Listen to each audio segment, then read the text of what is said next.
He accused him of being an enemy to actors and said his films were terrible. Robert Duvall rejected $1 million worth of work from this famous actor because he despised him so much. Their vicious argument escalated to the point where John Wayne intervened to put a stop to it. Never was Duvall's harsh response when asked whether he would collaborate with him again. Forget it if I never do. Who is Duvall's most disliked co-star? You won't believe it. His birthplace is San Diego, California, and he entered this world on January 5th, 1931. The arts and the military were deeply ingrained in his family's history. His mother, Mildred, was a talented singer who put on local performances frequently. Through her family tree, Duvall was related to Robert E. Lee, the Confederate general. Later on, he would use this connection to land one of his most significant acting roles. He was fathered by William. He rose through the ranks of the Navy to the rank of captain at the young age of 39. When you were a kid growing up in a military household, rules and structure were paramount.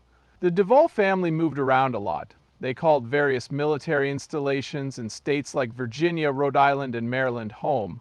For the most part, Robert spent his childhood there. Despite his father's wishes, Robert had no interest in joining the Navy. He later admitted that his acting skills were his sole academic strength. While a young student at Maryland's Severn School and Missouri's Principia, he developed an interest in playing the piano. After finishing high school, he decided to pursue his interest in theater at Principia College in Illinois. Even though he earned a degree in theater in 1953, his life had other plans. He enlisted in the Army the same year he began playing professionally. Upon the conclusion of the Korean War, he enlisted and was sent to Camp Gordon in Georgia to serve for approximately 1 year. Unlike his father, he had a unique experience in the military. Even though he was a private first class, he frequently mocked his lack of toughness. Nonetheless, he accomplished something significant during that period. He became a member of a community theater company. Having that little role in room service made him reflect on his life goals. By 1955, he had accomplished something significant. He packed his bags and headed to the Big Apple to hone his acting chops at the neighborhood Playhouse School of the Theater. The Sanford Meisner method, which emphasized authenticity and spontaneity on stage, was taught at the school. He had company. James Caan, Dustin Hoffman, and Gene Hackman were all students in school with him. Everyone was young, dirt poor, and determined. Living in New York was challenging. As long as the rent was paid, he would take any job he could get. He did everything from driving trucks to working in retail and mail delivery. These roles didn't require acting, but they helped him relate to everyday people, which in turn gave his characters depth. They shared a cramped room. He, Hackman, and Hoffman. They alternated between sleeping on a sofa bed and a regular bed. They persevered through the difficulties they faced as a team. They didn't become Hollywood stars until much later, but by then all three of them had won or received dozens of Oscars. The stage was Duvall's first true audition. His performance as a troubled man in The Midnight Caller brought him widespread acclaim. Horton Foote, a writer, saw him in that role and went on to assist him in landing even bigger roles. Duvall continued to demonstrate his abilities in challenging plays such as A View from the Bridge, for which he received an Obie Award in 1965. But it was a small but powerful scene in the film that brought him to everyone's attention. In 1962's To Kill a Mockingbird, he portrayed Boo Radley. Duvall brought the role of Boo to life, even though the character says nothing in the film. His expressionless eyes and body language revealed Boo's kindness and mystique. Having seen him perform, Horton Foote felt he was a perfect fit for the role. Author Harper Lee had my full support. In her letter, she simply wrote, "Hey Boo." Duvall spent weeks hiding from the sun to achieve her ghostly paleness. To imitate the book's Boo, he dyed his hair white. Because of these subtle adjustments, he was able to pass for the part. There is no scene involving Boo until the very end of the film.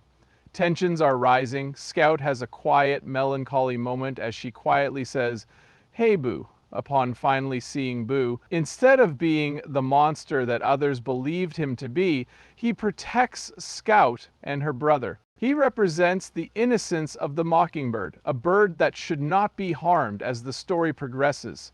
Initially, Duvall had a single line in the film, but it was cut. At the end, he was left speechless.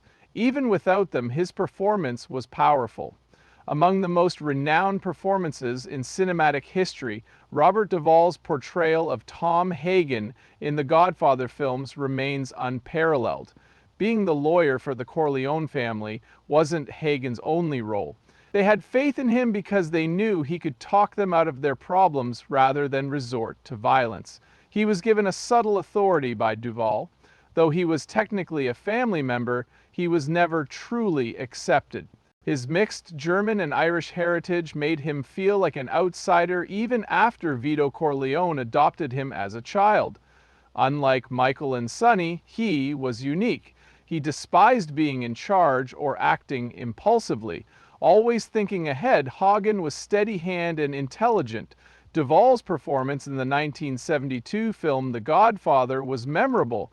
Hagen wasn't an afterthought. He had a hand in every major decision and was the go-to guy for peacemaking and handling sticky situations. He did something famous when he was young after seeing Jack Waltz, a Hollywood director.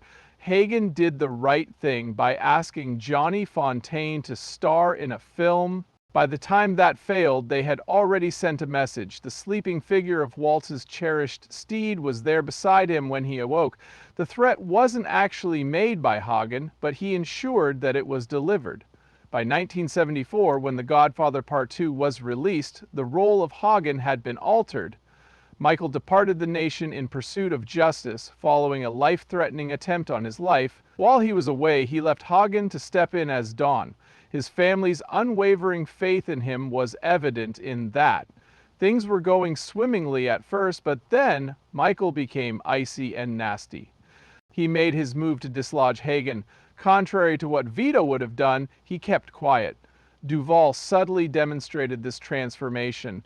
Hagen was loyal no matter what, but his uncertainty shone through. Despite his disagreements with Michael, he remained steadfast in his support of the family. Duvall was a Best Supporting Actor nominee in 1972 at the Oscars. He was honored just to be nominated, regardless of the outcome. While Pacino's Michael and Brando's Vito were both angry and boisterous, Hagen was subdued and collected. Key discussions were unnecessary for him. A scream was unnecessary. He was always composed and cautious, and his speech carried authority. His unique perspective made him a compelling character in the show. Many assumed Duvall would return for The Godfather Part 3 when it was announced. The film industry, however, had undergone a transformation by 1990 for Al Pacino to reprise the role. An offer of $8 million, 0 cents was made. Duvall received significantly less. He initially opposed equal pay, but after seeing the disparity, he changed his mind. In retrospect, he claimed it made no difference to him whether Pacino had earned twice as much. The disparity was 3 or 4 times its original size when he decided to leave. Duvall was not involved in the rewriting process. Hagen was cut from the story, not added. After the show, he allegedly passed away. A new family law attorney, the addition of George Hamilton as Harrison wasn't enough. Critics and fans alike noticed something was amiss. The departure of Duvall altered the entire plot, according to Francis Ford Coppola, the director. Originally, the plot was supposed to revolve around Michael and Hagen's friendship, and perhaps a power struggle between them. However, following Hagen's departure, that proposal was abandoned. Many feel it detracted from the film. While he was absent for the third film, Duvall remained steadfast in his devotion to the first 2. He reminisced about the set throughout the years. One involving Marlon Brando was the most famous. Brando stashed cue cards all over the set because he hated having to memorize lines. They were concealed behind props or taped to walls. In an incident, Duvall had Brando's lines written on his chest. Brando believed that he could make his acting more authentic by struggling to find the correct words. Although some viewed it as inefficient, the results were evident. The part of Don Vito Corleone catapulted him to stardom. Reportedly, he was reluctant to accept the Academy Award he won for it. Among Robert Duvall's many notable film roles are some of the most iconic ones. His roles, despite their size, are consistently grounded in reality. His role in Apocalypse Now was that of Lieutenant Colonel Bill Kilgore. Cute and terrifying, Kilgore was a fighter. The Vietnam War was depicted in a bizarre and unsettling manner in Francis Ford Coppola's film. There was nothing to be afraid of for Kilgore. War seemed like a game to him. Of all time, his comment, "I love the smell of napalm in the morning," is among the most famous in cinematic history. Damage, in Kilgore's mind, was a victory, and he seemed oblivious to the horrors unfolding around him. It is clear that Duvall did not invent that character randomly. 40 small pains were encircling him. The patriarch of his family served in the military, rising to the rank of naval commander. As a real soldier, he understood their actions. In a bizarre turn of events, Kilgore orders his men to surf in the midst of bombs going off. He appears completely unaware of the war. Also, everyone remembers the iconic scene in which Wagner's Ride of the Valkyries plays in the background as bombs go off in a helicopter. It ranks high among the most iconic movie scenes of all time. Even though Duvall didn't appear in many scenes, they were all crucial. He was instrumental in the success of Apocalypse Now and was honored with a Golden Globe. That same year, he portrayed an entirely different type of fighter in The Great Santini.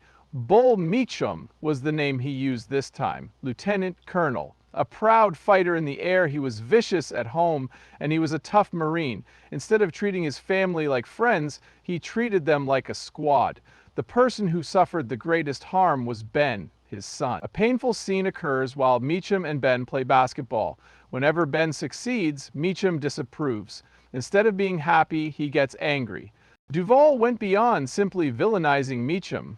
Though he was at a loss for words when it came to expressing his feelings, the character showed his concern in subtle ways.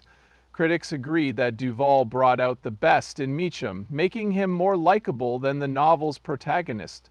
The film portrayed the negative effects of having too much power and the proper way for men to feel about their pride. In the final act, Meacham tries to mend fences with his loved ones, but by then it's already too late. Oscar nominations came Duvall's way for that performance. A few more years went by, and in Tender Mercies, he delivered an incredibly touching and compassionate performance. A drunk country singer who had lost nearly everything, he played the role of Max Sledge. His quiet journey to a small town in Texas to start over was depicted in the film. In the company of a widow and her son, he experienced a transformation brought about by love. Traveling all over Texas, Duvall learned the language and culture of the people he met. Every one of Mac's songs was sung by him. The movie has a heartbreaking scene where Mac reaches out to his daughter again. Just as they were reconciling, she tragically passes away in a vehicle accident. Some opportunities are never again, and that realization breaks my heart. It was a charming and astute film. There were subtle, understated references to healing and hope. He considered it a crucial component of his performance. Little gestures and expressions conveyed a great deal, so he kept his cool. He won an Oscar even though the film bombed at the box office. People enjoyed it because it was both straightforward and intricate. Years later, Duvall bequeathed all of his possessions to the apostle. It was his lifelong ambition, not merely a playing gig. The film was produced, written, and largely funded by him. He was of the opinion that no studio was interested in adapting the story because it was so good. He portrayed Pentecostal preacher Sonny Dewey, who inspires listeners but struggles with issues of ego and wrath. In his rage, Sonny strikes a man. After that, he attempts a fresh start in a tiny town in Louisiana by getting baptized. The entire filming process took a mere 7 weeks. Seeing as how many of the guests were actual churchgoers gave the impression that nothing was staged. Sonny was pleasant but elusive.